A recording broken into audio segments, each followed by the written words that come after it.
Good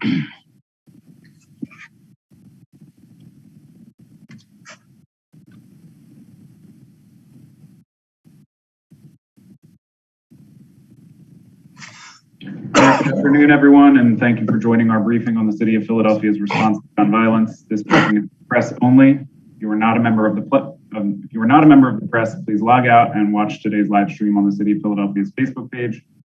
Tune in on 900 AM or 96.1 FM WURD. We will begin our briefing with remarks by Mayor Jim Kenney. Mayor, you have the floor. Thank you, Kevin. Good afternoon, and thank you for joining us today. During today's press conference, we have several updates we want to share with you. First, I want to directly address the violent incidents and shootings over the past weekend and in recent days. It is simply unacceptable to me that day after day we see the loss of life and the devastated families that are left behind. The police department is investigating these crimes. They continue to take a record number of illegal firearms off our streets, but they need the public's help to solve these crimes. I urge anyone with information about heinous acts of violence to report it anonymously to 215-686-TIPS. That's 215-686-TIPS, so we can prevent this needless violence that is tearing our communities apart. I also want to remind people that the city recently launched 211 Violence Prevention Hotline, a resource hub and preventative tool to connect residents to violence prevention services and programs available in our communities, especially for those most highly at risk of engaging in gun violence or looking for a way out of that life. Callers can reach the hotline by dialing 211 and then pressing 3 to be put in touch with a resource navigator. As Erica Atwood, Senior Director, Office of Policy and Strategic Initiatives for Criminal Justice and Public Safety, is unable to join us today, I'll also be providing updates on our violence prevention and intervention efforts. The Office of Policy and Strategic Initiatives for the Criminal Justice and Public Safety is proud to support its community expansion grantees with a combination of technical assistance and organizational guidance. The Community Expansion Grant is a grant program that launched in 2021 and directly funds organizations focused on reducing violence through trauma-informed healing and restorative practices. We're providing safe havens and mentorship. To provide vital organizational support to our CEG grantees, the city partnered with the Scattergood Foundation. Scattergood Foundation provides the following technical assistance to our grantees: quarterly workshops with other grantees that focus on the fundamentals of organizational evaluation, data analysis, and communicating findings for future grant opportunities. Small group meetings 3 times during contract period to practice learning from workshops in a structured setting. 5 individual 90-minute individual consultations for organizational, executive directors, and relevant staff. To find out about future funding opportunities, the CJPS on Instagram and Facebook at Philly Alive 215. So that's find out about any future funding opportunities. Follow CJPS on Instagram and Facebook at Philly Alive 215. I also want to highlight that the city is hosting its Next is Now summer event series. These events will be all summer long, every second Saturday of the month. The Next is Now event series is an opportunity for young leaders working on violence prevention efforts in their communities to meet with other like-minded leaders. People who attend the Next is Now series can find other young community leaders to network with, collaborate with, and build future partnerships to identify, activate, and implement solutions that seek to address and reduce gun violence in our communities. The next event will be July 9th from 1 to 3 p.m. in West Philadelphia, and the exact location will be announced in the coming days. I also want to share some more promising news. As our administration, in partnership with all of our local and federal law enforcement agencies, continues to work day and night to reduce violence and create safer communities, we're pleased to see that the latest budget for FY23, agreed to with City Council, will fund an expansion in violence prevention, as will invest more than $184 million to make our communities safer. So thank you to our partners in City Council for your continued collaboration and partnership as we work together to fight the issue of gun violence in our city. In addition, I remain hopeful that the bipartisan bill moving through Congress to address the issue of guns in our country will pass. The people of our city and our country deserve nothing less. Yesterday's initial vote in the Senate moving the gun safety bill forward is promising, but we need to get it past the finish line. While it won't solve everything, especially here in Philadelphia, this bill is a momentous start for a legislative body that to date has done nothing while people continue to be gunned down every day in their schools, in their places of worship, their supermarkets, or just walking home on street corners. There's no excuse for the delay of this bill and no reason why it should not quickly move through the Senate and the House. Each day that passes, more children are killed in this country. It's time for Congress to do the right thing and pass sensible gun legislation, and Harrisburg should do that for that matter too. Now I'll turn it over to Deputy Police Commissioner Joel Dales, who will address some of the incidents over the weekend and provide an overview of PPD's public safety posture for the summer, especially as major events like Wawa Welcome America and the 4th of July celebrations will kick into high gear in the coming days. Commissioner Dales. Thank you, Mayor. Good afternoon, everyone. Before we get started, I want to take a moment to again extend our sincerest condolences to the family of Philadelphia firefighter Lieutenant Sean Williamson, who was tragically killed this past Saturday morning. Lieutenant Williamson, along with other members of the Philadelphia Fire Department and a licenses and inspection supervisor, was on the scene of a recently extinguished building fire on West Indiana Avenue when the building suddenly collapsed. Lieutenant Williamson was trapped in the collapse and tragically did not survive. I ask that the community continue to pray for Lieutenant Williamson's family and his co-workers as they navigate through this difficult time. I also ask that the community keep the injured firefighters and L&I supervisor in their prayers as they continue on the path to physical recovery. The loss of a heroic fighter would have been enough heartbreak to bear, but sadly, the loss of life did not end there. This past weekend was difficult for our city, with several violent incidents that have cut short lives of too many, and also forever changed the lives of mothers, fathers, siblings, friends, and entire communities. I want to assure the public that the Philadelphia Police Department is utilizing all available resources to ensure that we not only apprehend the offenders, but that we also proactively and appropriately police the communities we serve so that we can get ahead of the crime and intervene before a shooting or a homicide occurs. We have had several press conferences where PPD has highlighted the work that we're doing with other local, state, and federal partners. Last week, PPD stood side by side with the School District of Philadelphia as City Council announced funding for cameras near schools to aid in our investigations and hopefully act as a deterrent. But as you know, this isn't the first, nor will it be the last time that the Philadelphia Police Department and the School District of Philadelphia have partnered in improving safety for our children. From a different angle, but later on that same week, we announced Operation Trigger Lock, which pairs Philadelphia Highway Patrol officers with Pennsylvania State Troopers. This initiative places PPD officers and PSP troopers in neighborhoods that are hardest hit by violence. While we know that this alone will not solve Philadelphia's crime problem, the aid provided by the Pennsylvania State Police will certainly help PPD in continuing to address these issues, all while bolstering the number of officers available and improving access to resources that PPD may not easily have access to. I want to thank Pennsylvania State Police Commissioner Colonel Robert Ivanchik for assisting PPD during this crucial time. Like many other agencies like the FBI, ATF, Attorney General's Office, and so many others, Colonel Ivanchik has answered PPD's call for additional aid and resources. It is through partnerships such as these that Philadelphia will be able to get ahead of the violent crime that continues to plague our city.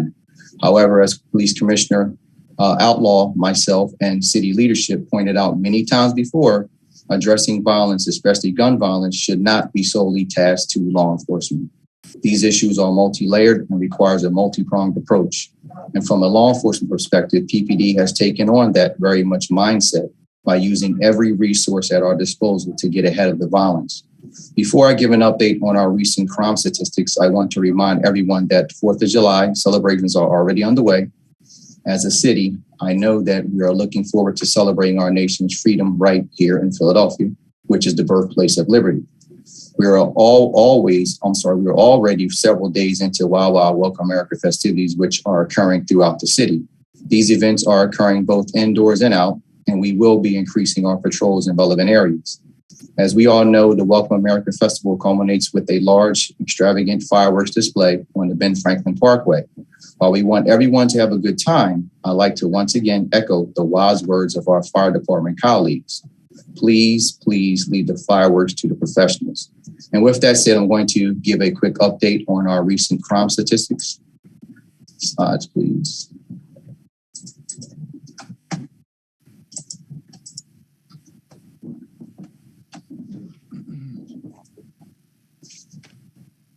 Okay, next slide. I will start with the citywide homicide and shooting victim stats. Looking at the top of the chart year to date as of June 19th, of this year, Philadelphia had 243 homicides and 1,068 shooting victims. In comparison to last year, homicides are down 5%, 243 this year versus 257 last year, and shooting victims are up 8%, 1,068 this year versus 992 last year. As of yesterday, homicides are down 6%, and shooting victims are up 7%. Looking at the bottom left of the chart, it shows the motives for the homicides. The top three motives remain the same. Number one, argument. Number two, drugs. And number three, domestic. And the clearance rate is now at 46%. Next slide, please. In this line graph, the blue line represents homicides and the orange line represents shooting victims in the pinpoint grids. If you look at the right side of the graph, you will see that as of June 19th, homicides are down 6% and shooting victims are down 11% in the pinpoint grids when comparing 2022 year-to-date total with 2021. In reference to the homicides, we are seeing a steady decline from the week of May 23rd through the week of June 12th. In reference to the shooting victims, we are seeing a downward trend from the week of May 30th through the week of June 12th. Next slide, please.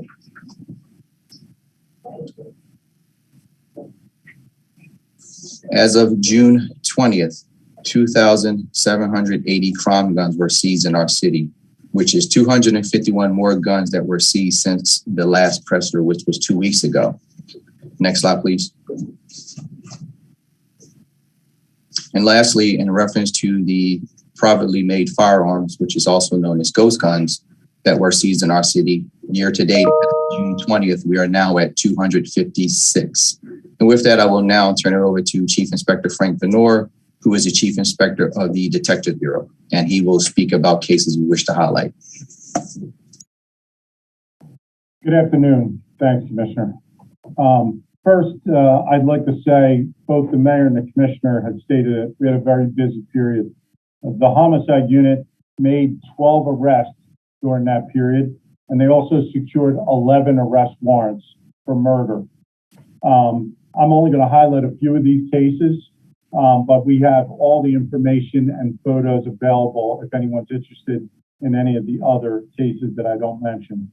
First case I'm going to talk about is the case of Francis DeCero. It was reported missing to us at the end of April by his family, and later on during that missing person investigation, they found his body in the Grace Ferry area on May 4th. Based on the investigation that the Homicide Division did, we know his last known location was in the 1300 block of Bigler. Based on the investigation, it was a very good investigation by detectives. They were able to secure a probable cause and arrest Joseph Rodriguez, 21-year-old male from Northeast Philadelphia, and he was charged with murder. The second case I'm going to talk about is obviously our South Street case. We had multiple people shot that night, as you know, in the 200 block of South back in June 4th. Two of the males, the last two males that we arrest, fled to Virginia. Just wanted to report that both of those males, both Nasir Jackson and defendant Dukes Hill, Quadir Dukes Hill, were brought back to Philadelphia. Both were charged with murder, and both were arraigned and given no bail as part of their cases. So they remained in custody. And that was for the murder of Alexis Quinn and Christopher Manor. The third case I want to talk about is an older case, but the arrest just occurred, in fact, very recently. So this case is the homicide of Nasir Johnson, the 20-year-old male. This happened back in February, Kelly Drive and Brewery Hill.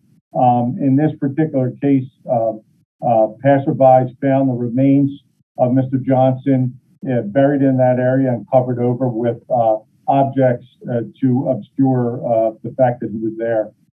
This investigation lasted several months based on some very good cooperation from the community and also some outstanding detective work utilizing all the technology that we have available to us. An arrest was made of Kalen Pratt, a 20-year-old male. He was just charged in the last few days with homicide in reference to this case, and he remains in custody. The next case I wanted to highlight is a fugitive case. This is a case where one of the warrants that we have, and it involves a 15-year-old male that was shot and killed on Thursday, March 24th. Many will remember that he was the boy who was sent out to the car to grab a case of water for his father. While going after the car, an attempted robbery occurred. The robbery wound up culminating with him being shot and ultimately killed right on the own block where he lives.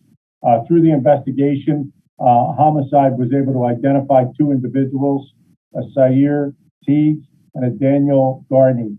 Both of those males warrants were issued for murder.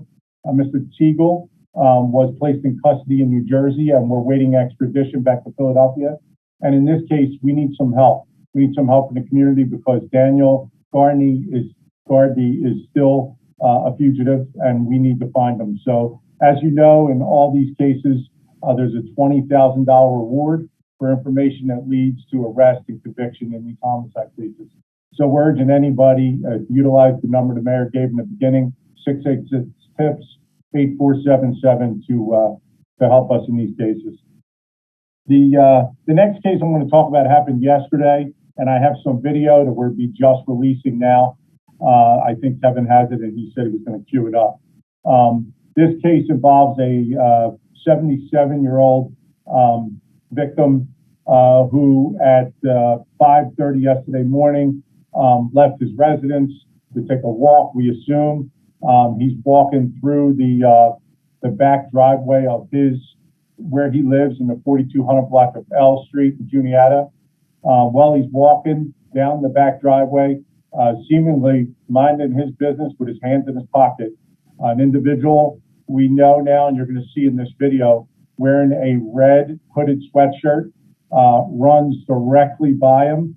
And then at some point when he comes up behind him, for no apparent reason at all, shoots the victim and runs from the area. That shot was fatal, so we need some help with this case. Anyone who might know someone who has a sweatshirt like that in that area, he has distinct red sneakers on, and he's running from the scene or has information about this case, we're urging them to call the homicide unit or call our tip line at 686-TIPS. The other, some stats that I just wanted to give you summary-wise, our shooting investigation group, who investigates non-fatal shootings, have also made 4 arrests this particular period.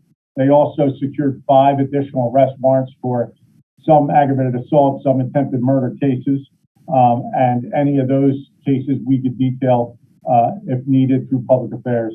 I also wanted to mention that our carjacking task force detectives are following up on 3 carjacking arrests this particular period. There have been close to 200 arrests this year for carjackings, but they are ticking up in certain areas of the city. So we're just reminding people, most of these carjackings are occurring when victims are distracted. And what do I mean by that? Well, most of them are occurring over 65% when people are parked, either just parked or they park to get out of the car. They're not paying attention, mostly because of the cell phone. They're on that cell phone and they become a vulnerable victim.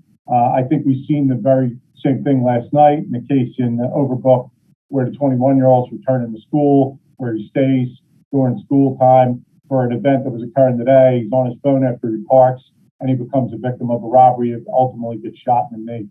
So this is happening more and more. We're pushing our safety tips for carjacking, especially when you're stopped and you're parked. Be aware of your surroundings. We posted these tips on our social media pages, and we'll have them on our website. So other than that, that's all I have. If you have any questions, I'll be glad to answer them. I'm going to turn things back over to Pat.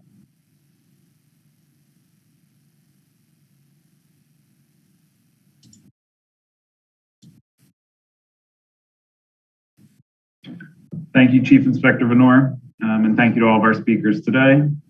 We will now move to Q&A for members of the press. And because of limited time, we ask that outlets coordinate ahead of time and that one representative from each media outlet ask questions. Reporters are asked to limit their questions to 3 or fewer given the time today. And if there is time for a second round, we will open it up.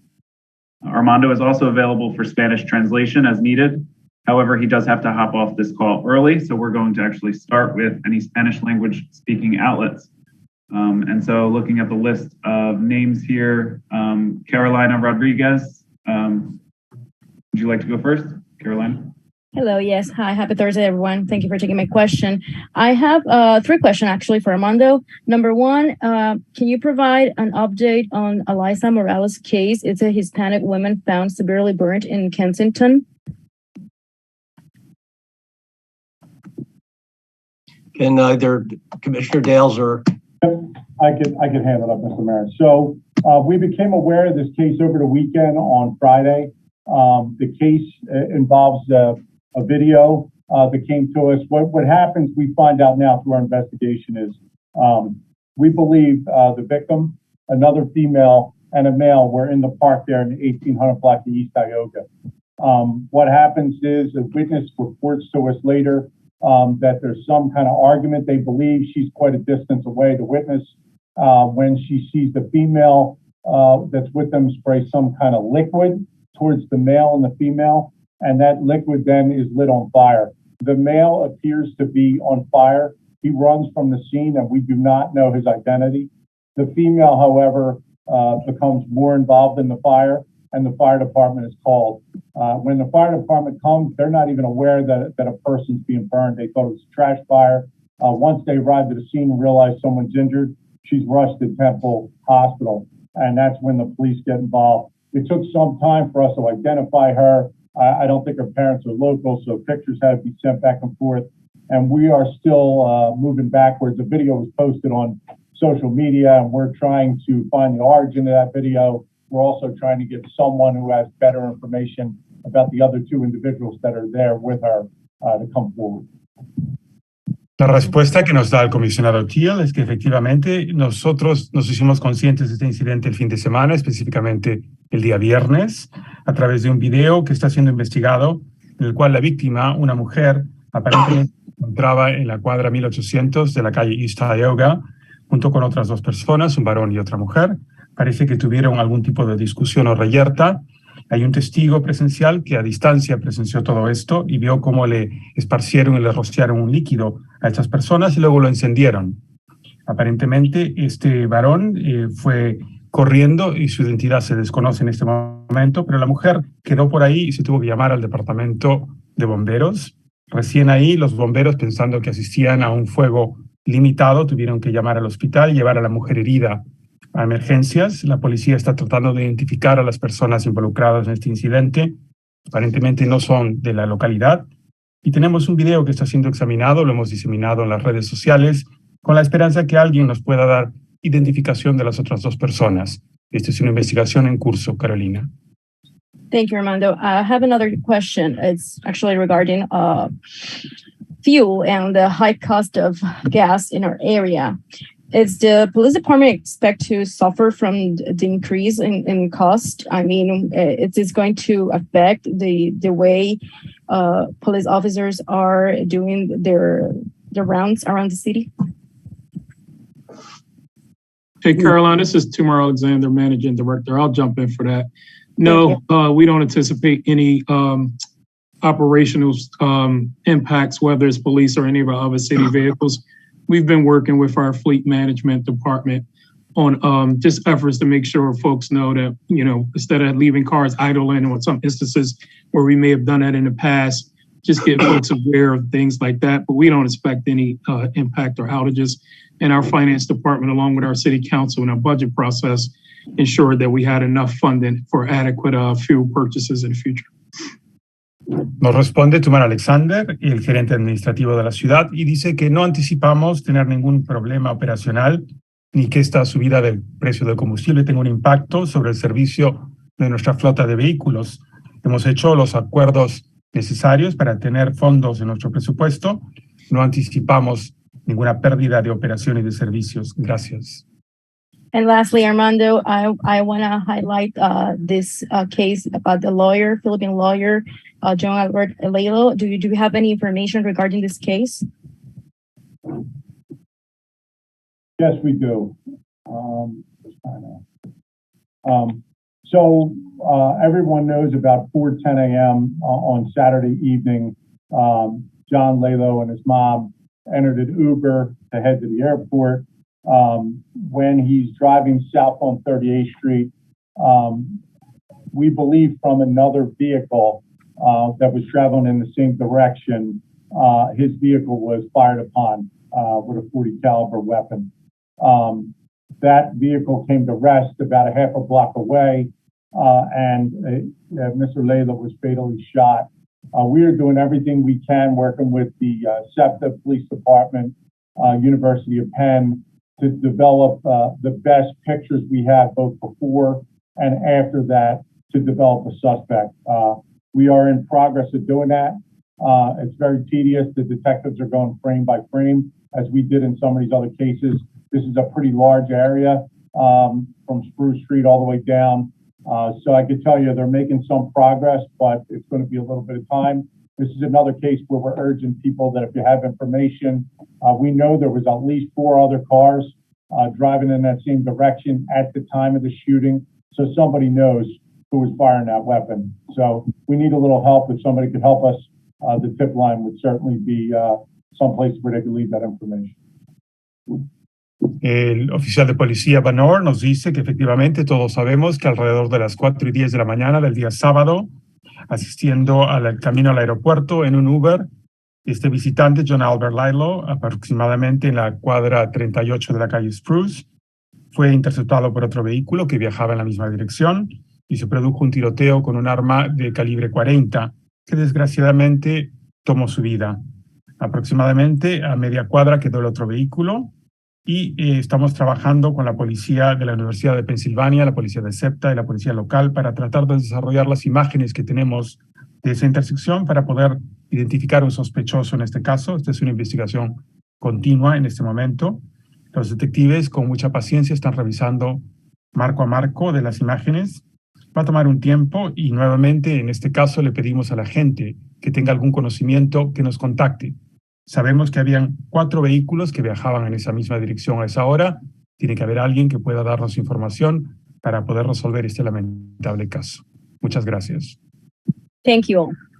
Thank you, Carolina. Thank you, Armando. And seeing no other Spanish-speaking outlets, we'll now go down the list as usual. Mike Donofrio from Axios. Mike? Sure, thanks. This is for the commissioner. Is she on? She's not available. She's not available today. Deputy Commissioner Dales. All right, I guess then for the department, Deputy Commissioner, do you expect levels of violence to rise this summer as they typically do during the warmer months? And if so, what extra precautions are you guys taking to prepare for that? I will say every year during the summertime, they are our most busiest months when it comes down to violent crime, I will say. We have been planning for this. We will be utilizing every resources available to cover down across the city, especially during these major events. We also will be continue to work with our local, state, and federal partners as well. I mentioned earlier how we will be working with the state police, who will assist us with covering our most violent areas across the city. So that's our game plan moving forward for the summer. Well, I mean, can you be any more specific? Like, are you increasing patrols at certain areas? Are you doing security checks, like on South Street? Are you, focusing on any specific hotspots, things like that? Well, South Street is definitely part of the list. We always cover down on South Street every year. That is one of our relevant areas throughout the summer, especially after we have our major events. People tend to go to South Street after that. As far as the problematic areas, we are, depending on the time of the month, there will be days where we may extend tours, or in worst case scenario, we may have to cancel officers' RDO, depending on the staffing levels. But as of right now, we are going to utilize everything we have available to us. I guess maybe just lastly then, what is, Deputy Commissioner, your level of concern about the potential rise in escalating violence this summer? Even though, as you showed earlier, you guys are logging record numbers of VUFA arrests and removing a record number of guns off the street. What's your level of concern, even though you guys are doing that? And what's kind of like that disconnect there? It's always a concern, and I know what you're trying to get at with that, but we're going to continue to do our part. We're going to continue to work hard to try to reduce gun violence. I'm always concerned. Gun violence is something we always need to be concerned about. And again, we're going to continue to do our part, but it takes a multi-pronged approach to address the issue. We just can't do it alone, but we need everyone to step up to the plate and carry out their responsibilities. All right, thank you. Thanks, Mike. Next up, Ellie Rushing of the Inquirer. Ellie? Hey, on the elderly man in the Northeast who was shot in the back of the head, was the suspect running from something? Did he just seemingly kind of shoot this man, or do you think he was targeted? Do you think it could have been like a hate crime given, I believe he was an elderly Asian man? So I'd be speculating if I confirmed that any of those were true, because we just don't know. We are investigating another incident that happened in the area with a very similar description. But at this point, we're trying to connect them. That red hoodie is very distinct. The sneakers are distinct. So Homicide's working very closely with these detectives who recorded another incident about an hour before this, a few blocks away. So we're trying to see if they're connected. We'll have a little more direction on where we're going, but I just don't know the motive at this point. I mean, I think the video points out the inhumanity of that particular individual. I mean, and someone as inhuman as that should not have access to a gun, ever. I mean, what type of person would do that to another human being? I just don't understand how you police that. Or I mean, you certainly want to find them and lock them up under the prison if necessary. But I can't explain to you what is in a person's brain or doesn't have a heart that would do that, and then give them access to a gun, and we have what we have. Thank you. And we're almost at the 6-month mark for 2022. We know that homicides are slightly down, but shootings are still up. Is there any insight into what's driving that kind of off-balance trend? Do you think more bystanders are getting caught in the crosshairs? I mean, I think it's our society as a whole right now. I mean, coming out of the pandemic, coming out of the things we've come out of, and the proliferation of weapons, the number of guns purchased are at its all-time high. And when people finish their arguments, finish their disputes, interact socially with people, and then kill each other, we got to get the guns out. And we are getting guns out of people's hands at a rate of 6,000 a year. But it's the person's inhumanity to carry that gun and use it in a minor dispute, which is what we're seeing more and more of. Gotcha. I guess I was more kind of curious about the non-fatal aspect and why the shootings are up non-fatally but down when it comes to fatal shootings. I didn't know could the police. Well, the police can respond, but I think a lot of it has to do with the fact that we're scooping people up and getting them to the hospital, getting them to the trauma centers faster than we are waiting for a medic unit. And our trauma people are extremely skilled and, sad to say, have a lot of experience on keeping people alive. So it's quick action to get people to the hospital, and we're lucky to live in such an area that has so much talented trauma surgeons and nurses and doctors to keeping people from dying. Hey, Mayor, and I'm not sure if anyone from PPD want to talk about the type of weapons used and how we're seeing some of those, how they're altered in a way where we're seeing more bullets on the streets in some of these scenes, and may get to Ellie's question as well. I mean, it's not even having them altered. It's how they're manufactured. I mean, for a long, long time, everybody who had a gun had a revolver. The revolver had 6 shots in it. And even if you can certainly do some damage with a 6-shot revolver, but then you had to reload.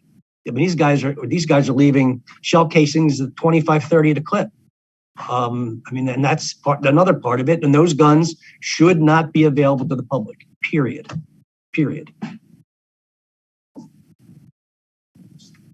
Can the police, what Tumar had said about talking about the type of guns being used. I'm just curious kind of about trends, difference of this year.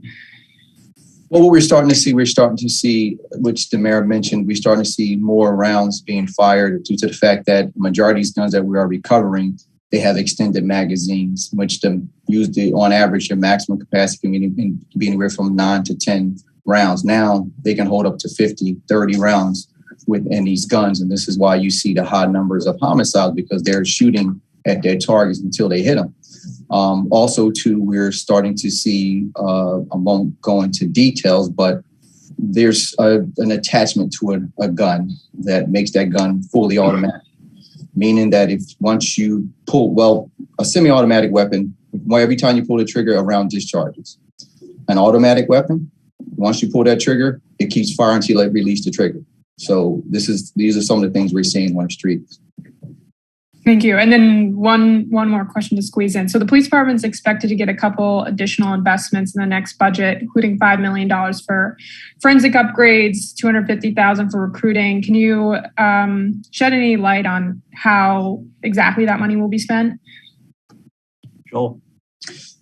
Well, I do know that our recruitment unit, they are working hard towards recruiting. They're working hard on recruiting. The money will be spent wisely in reference to in the recruitment area, I would say, and also in reference to training and equipment. Hey, Ellie, we're working with PPD to put plans together on how to spend the recruitment money as it relates to the forensic sciences upgrade. We're actually began work in a process with our public property and looking forward to see if any state funding will be included in their upcoming budget to possibly explore even expanding our current facility or looking for completely new facilities. So more news to come on those two fronts as well. Thank you. Thanks, Ellie. We'll now go to Saj Purple Blackwell. Saj? Hi, good afternoon, everyone. So this first question is for Mayor Kenney. You have been very specific about your anger towards the state, the government, as far as not passing new gun laws. What is your office doing to help this fight at the state level and the federal level as far as gun control and gun laws? Have you, as your office or administration, sued the state or thinking about suing the federal government? And then the follow-up question would be, how can citizens who agree with you get in the fight? Will you maybe put 100 buses out so that Philadelphians themselves can share their concern at these state levels and federal levels? Well, on that, we'll certainly support any groups that want to go and express their anger in Harrisburg. Until we have a change in control of the House and Senate, we're not going to see much progress, I don't think, unless what we see coming out of Washington generates some interest in doing something in Harrisburg. The problem is the philosophical belief that somehow the Second Amendment includes every single weapon ever made, ever made. I just simply disagree with that. I mean, I think when that amendment was written, it was a single shot, muzzle loaded long gun used to fight the British. We don't need a standing militia anymore, a well-organized militia, because we have the Army, Navy, Air Force, Marine Corps, and Coast Guard. So that has changed. I think the Second Amendment's being perverted for the benefit of gun manufacturers and gun dealers.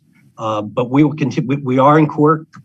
We did lose a round at the Commonwealth Court, but we're looking forward to being more successful in the Supreme Court, and we'll keep on looking for other possible novel lawsuits and things that we can bring. We're working on a couple now that I don't really want to divulge, but we have help from private firms that want to work pro bono and try to help save us a little bit. Thank you. My second question would be to anyone generally, but there are a few neighborhoods who are now following what Germantown Masjid did in regards to their gun violence on Germantown Avenue. They've actually hired their own personal security to patrol the neighborhoods. And it's been brought to my attention that some other neighborhoods are now interested in hiring security for their neighborhoods. What do you think about this trend? Well, I mean, religious institutions have hired private security for a long time. Every church that I've been in has some type of security force, some type of security, trained security personnel. I don't believe that private people should be patrolling the streets with guns. I think that may even exacerbate the problem at some point. But I know that private institutions and private churches and mosques have in the past hired security. And I don't think there's any problem with that. It's just that we don't want people walking around trying to make arrests with guns. And specifically for neighborhoods who want to hire securities for their neighborhood. That's people who are not licensed or authorized to do police work by the Commonwealth doing police work. And I think that would possibly be a problem if they're armed. Thank you. Thanks, Ash. Next up, Sam Searles of WHYY. Sorry if I got that wrong. No, you got it right, which is very surprising. That never happened. Thank you. Can you hear me okay? Hold on 1 second. Yeah, all good. Okay.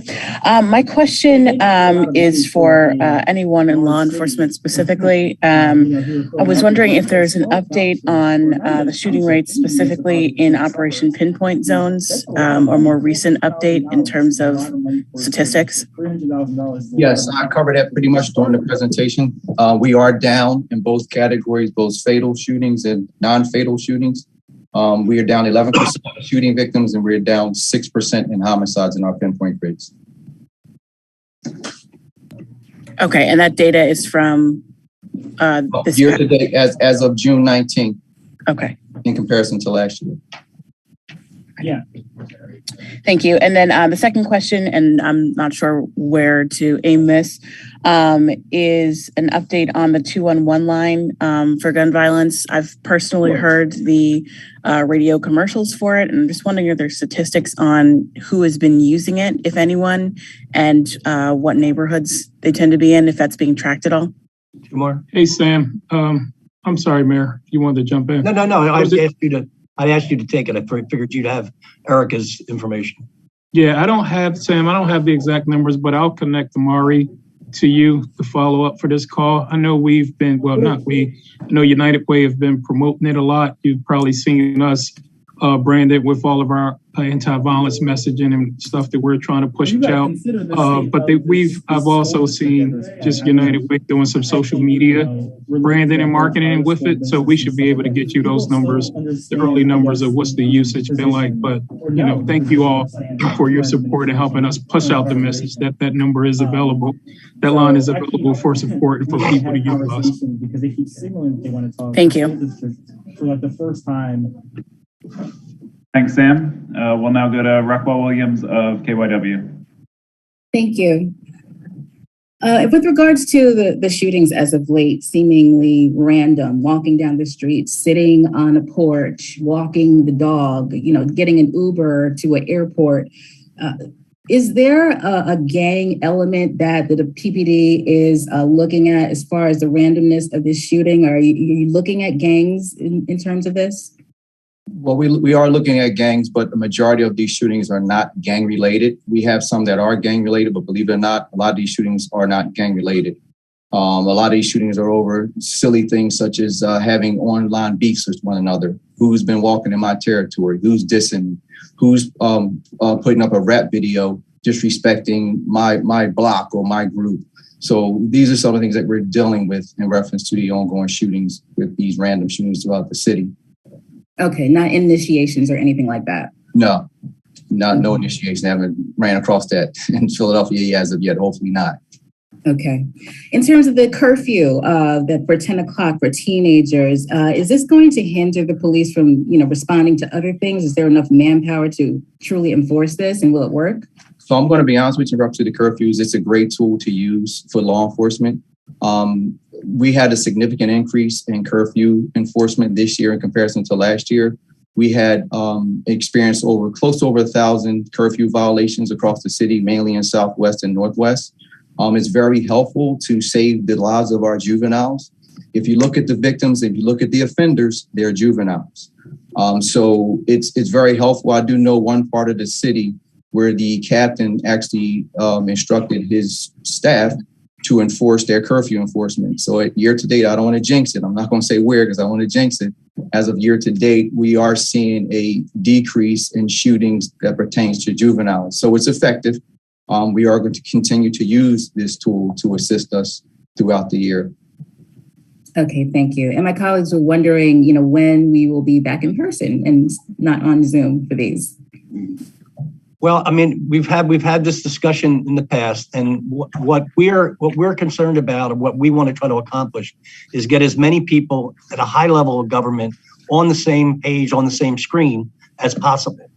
When you do that physically, it's sometimes logistically difficult to get the head of each department that you want to talk to all in one room. this is a lot of people can be at their desk doing other things when they're done.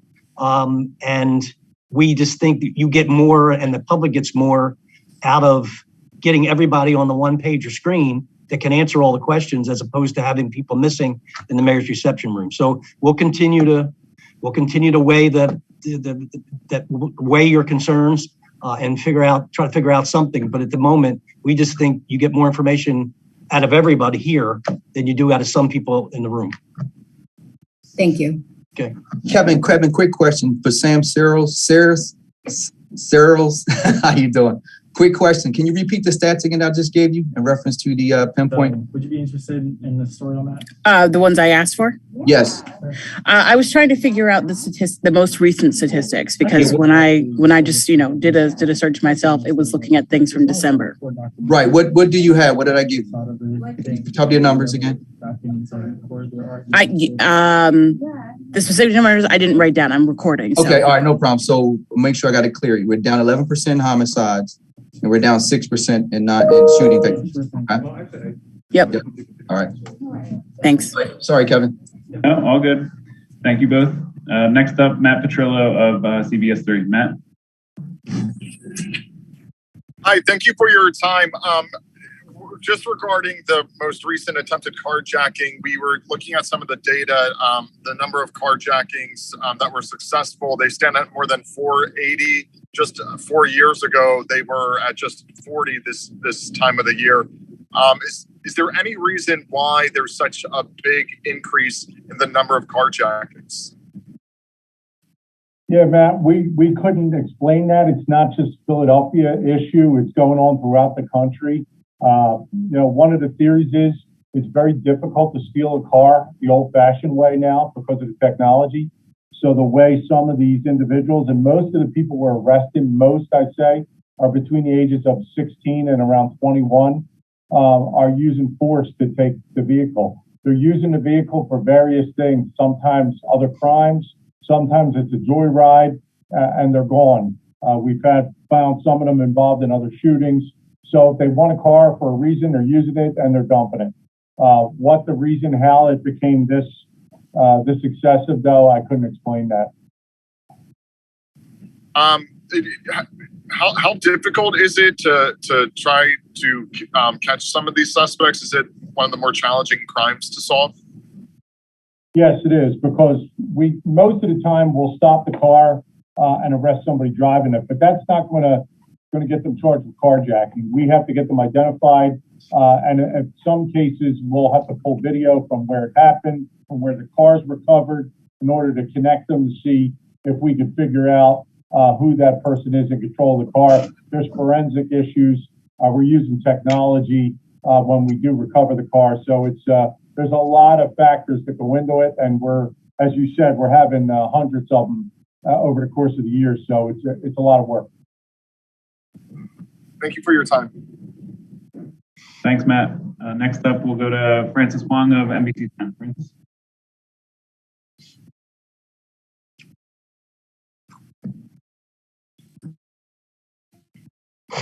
When we talk about the bipartisan gun reform bill, can you elaborate more on how that would impact the city of Philadelphia and the gun crisis right now? And if there's anyone from PD who also wants to jump in. Again, I know you kind of addressed it throughout this conference, but if you could just elaborate on that again specifically and how it pertains to what's going on here. Thank you. I mean, certainly reducing access or being more vigilant when it comes to sale of semi-automatic guns with large magazines, putting more money into mental health is a good thing overall. But considering the gun laws in Pennsylvania compared to New York City, New York State, New Jersey, and California, I don't think it's going to have much of an impact. However, I don't want to look a gift horse in the mouth. I think that the fact that they actually voted on something and got as many Republicans as they did in this preliminary vote, I think might bode well for the future. And I think that it may be, as I heard the senator from Connecticut on an interview this morning, saying that maybe they're recognizing that 90% of their constituency doesn't want this carnage to continue. And perhaps that will lead to some more common sense bills that will affect us more directly. Because right now, as I said, with just for an example, with the straw purchase stuff that we can't do anything about in Philadelphia because the state has preempted us, and with the gun show loophole, I mean, anybody can drive out to that gun show in Oaks and Trooper and buy as many guns as they want without even a question. And that's really what's driving a lot of our problems, is that, they were reported from I think the Inquirer reported that 15,000 crime guns came from 10 different gun shops, 8 in Philadelphia and I think 2 in Upper Darby. I mean, that's where we need the help. And when a felon can't buy a gun, which is good, but gets his friend, girlfriend, boyfriend to go buy 4 of them and then not have to be responsible for it, that's stuff that we really need in order to make people responsible for what they do. So I'm hopeful that we've maybe broken through in Washington, and it'll grow. I hope.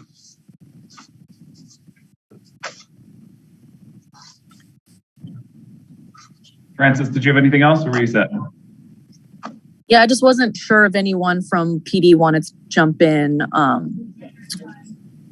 Yeah, sure. So, of course, it would be helpful, but we have laws on the books now that if we take it seriously, I believe we will see a huge difference, such as possessing a gun illegally. That in itself, if we take it more seriously, I believe we will see a huge difference. But again, based on your question, yes, it would be helpful, but it's not going to resolve the issue until we really, really, really focus on what we currently have on the books and take it seriously and hold those accountable for those who are carrying guns illegally throughout our city. Thank you. Thanks, Francis. Next up, Jack Tonzik of Metro. Jack. Yes, this is for Inspector Venor. You mentioned regarding that 77-year-old man who was killed in Juniata, there was a similar incident about an hour earlier. Can you give any more details about what was that, a shooting or what happened there? Sure. That particular incident involved 2 gentlemen outside and an individual with a similar description as this bill becoming involved in some kind of argument with them and pointing a weapon in their direction. So that was reported to police. He fled the area and detectives were investigating it just in about an hour before this incident when the homicide came out. So we're just looking to see if that weapon, that individual, could be linked to the shooting, but no gun was discharged in that case. Oh, okay. Thank you. You all set, Jack? Did you have anything else? Yeah. Thank you. Great. Thank you. And final call for any questions. And seeing no hands being raised, that concludes today's briefing. We will reconvene again in 2 weeks. Thank you, everyone, for joining us. Take care. Thank you.